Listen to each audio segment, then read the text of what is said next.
আমি যাক সেনী, যজ্ঞের প্রজ্বলিত অগ্নিশিখায় নারী রূপে জন্ম আমার। পাঞ্চাল নরেশ ধ্রুপদের পালিত কন্যা, তাই জন্মলগ্নে এ সংসার আমার নাম রেখেছিল দ্রৌপদী। অগ্নিদীপ্ত তেজ আর সুন্দরতার অহংকারী ছিল আমার আভিজাত্য। সেই সুন্দরতার অহংকারে সত্যকে আড়াল করে প্রশ্রয় দিয়েছি চরম মিথ্যাকে। উপেক্ষা করেছি মহাবীর কর্ণের ভালোবাসাকে। আমার অগ্নিসম তেজে ভস্মীভূত করেছি সুতপুত্রের বিলাপ। তবু প্রেম এসেছে আমার জীবনে। স্বয়ংবর সভায় পাণ্ডুপুত্র মহাবলী অর্জুনের ধনুর্বিদ্যা প্রদর্শনে উল্লাসিত হয়ে তার গলায় বরমাল্য দিয়ে স্বামী রূপে গ্রহণ করেছি তাকে। তবু নিয়তির পরিহাস, মাতা কুন্তীর অভিপ্সায় আমায় অন্যায়ভাবে স্বামী রূপে গ্রহণ করতে হয়েছে পঞ্চ পাণ্ডবকে।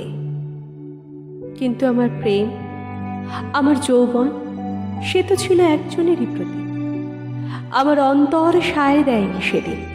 তবু প্রতিবার আমার প্রতিটি স্বামীর সহযাত্রী হওয়ার পূর্বে নিরন্তর অক্ষুণ্ণ রেখেছি আমার সতীত্ব।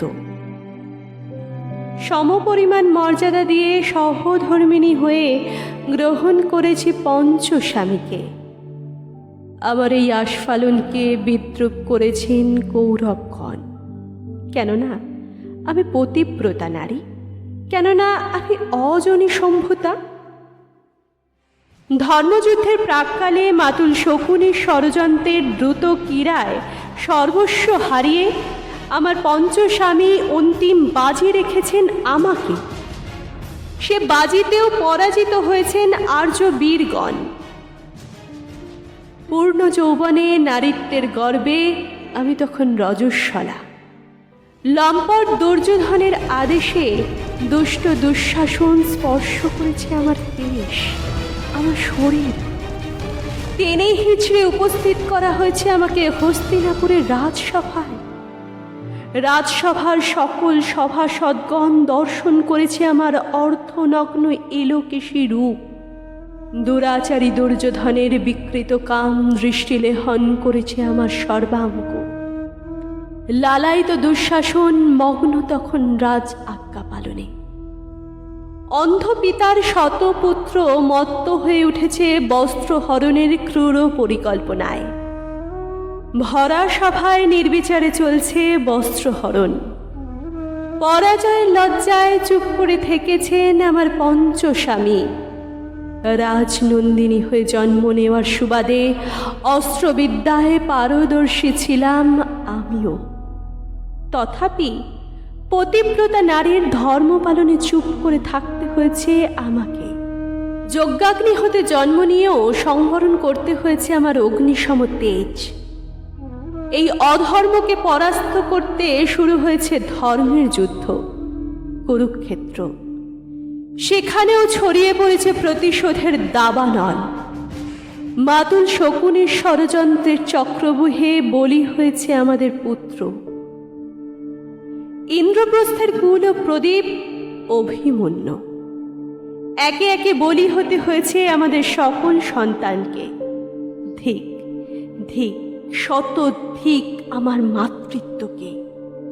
ধিক্কার জানাই আমার তেজ ও দীপ্ত নারীত্বকে। হে আমার বীর শ্রেষ্ঠ পঞ্চস্বামী, আপনাদের মৌনতাকে ভীরুতা ভাবার ধৃষ্টতা দেখায়নি আমি। কিন্তু যে মৌনতা নিজের স্ত্রীকে অন্যের সম্মুখে বেআব্রু হতে দেখে, আমি ধিক্কার জানাই সেই মৌনতাকে।